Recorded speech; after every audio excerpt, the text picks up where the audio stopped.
above all, maintain constant charity towards each other, because charity covers a multitude of sins. We are celebrating the first Friday of the month of the Sacred Heart, and it is well that we pause before that flame. When ordained, I was sent straight back to Rome, and sometimes on a first Friday I find myself with the Jesuit church and community where this sort of happened. You may remember that the Sacred Heart made itself known at Paris Monial in the 1600s to get people to be aware that the Lord was, as it were, on side with regard to his creatures. There was a hardening of the heart. There was the force of Jansenism, which made people fear and tremble before the Divine Majesty, but to such an extent that they wouldn't go to communion. Therefore, to go once a month was a big event in redressing that balance. Many would only go at the bare minimum of once a year, which is still actually what happens quite a lot in the Eastern Church to this day. When, therefore, a student, on the first Friday, one could go to the big Jesuit church in the middle of Rome and go before the very first image of the Sacred Heart, which then went round the world.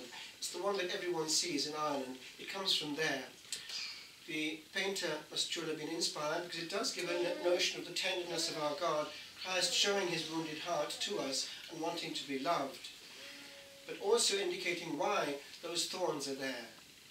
There is this coldness, this indifference. Now the balance has shifted. It's not that there's fear and trembling, but quite the opposite. So the thorns are very different in our day. It's casualness. It's coldness because we're not aware. And he's much offended, probably actually far more on that scale than on the other side, way back. So we need to be aware of that, especially as some of you are heading shortly for your First Communion. So it's important now to be aware that the Lord will receive consolation from the little ones who come well prepared with a clean and pure heart, uncontaminated by the world. But it applies also to us. We need to be aware that we are handling a living God.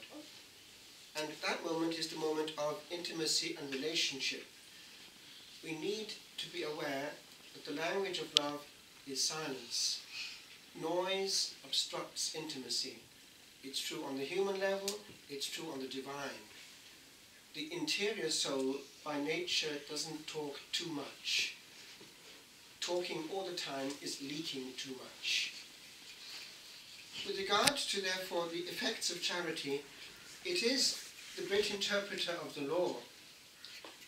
E.g., one has before one a human being. One has to find that person where that person is at. This applies to everyone here, actually. The person immediately will pick up if that person is being categorized, put in a bottle, a label, a category, something which, in a way, limits that person to where he should be.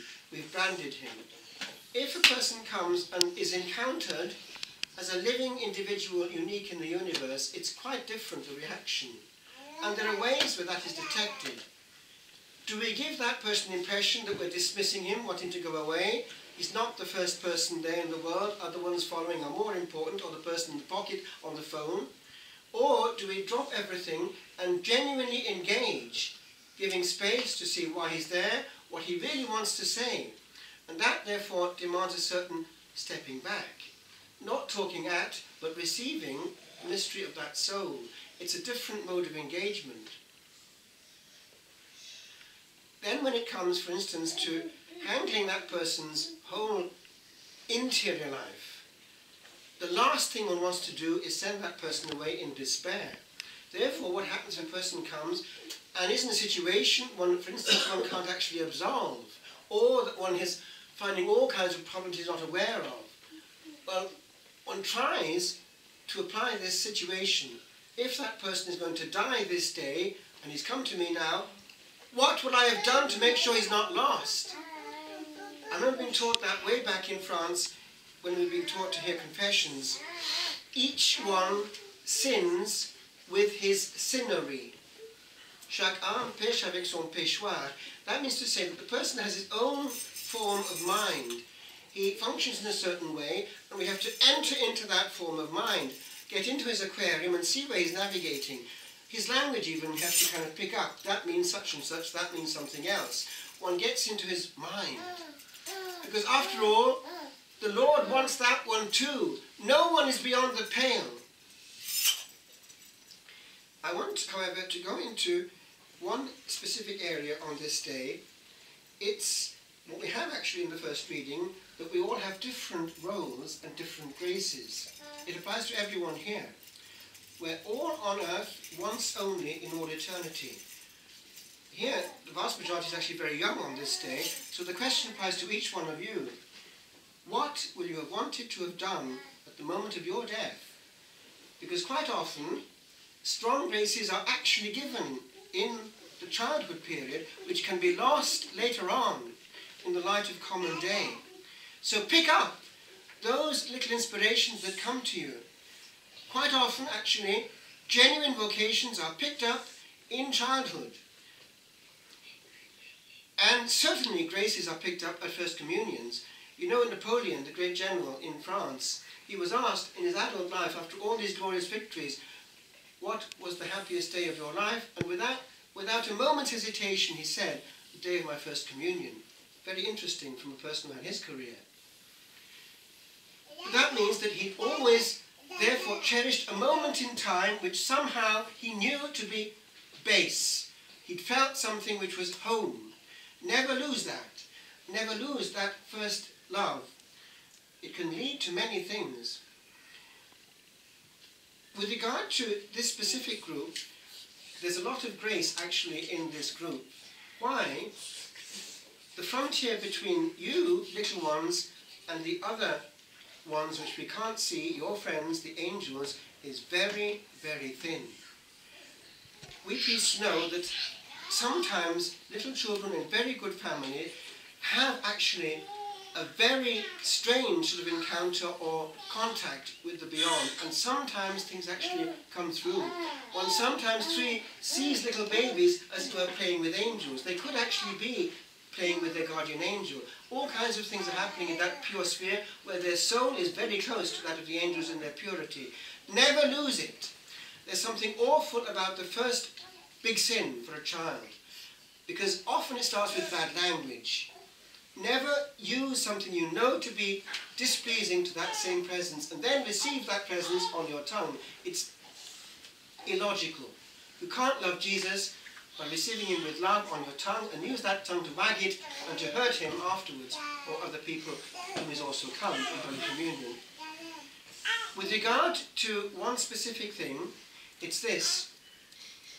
In a situation like this, where there's a lot of grace and there's protection against the contamination, the chances are that the Lord actually will be very much at work in some. And that's what I want to finish.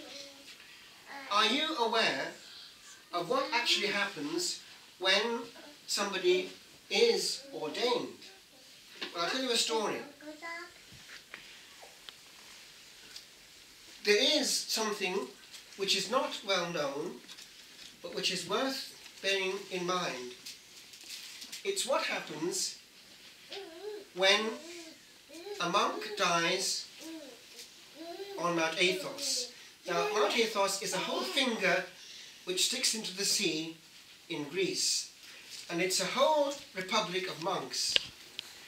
No women allowed there, and it's all entirely in the hands of monks. So it's dense with grace and prayer, and the frontier there is very thin between heaven and earth. Miracles and the beyond is just everywhere. But there's one particular miracle which very few are aware of, and it's ongoing. And it helps to explain actually what happens at the moment of ordination. Do you know that in that republic, when a monk dies, they do bury him, but he's not going to remain in the ground forevermore. After it's gone back into the state of a skeleton, it's again taken out of the ground, and the skulls in particular are put in a holy place. And sometimes they actually mark on very popular spiritual fathers there the name on the skull, so they know actually whose it is. But usually they don't. However, there's one thing which is little known but which is true, and it's still ongoing.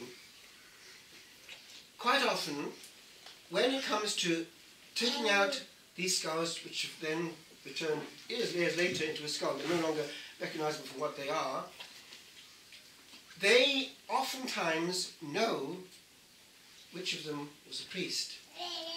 I'm not going to ask how can you possibly know, because no one will possibly guess, and I didn't know it either.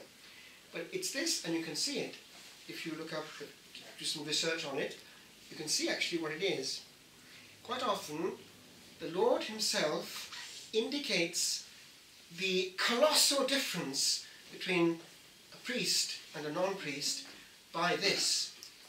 The skulls of the priest, it only happens to them.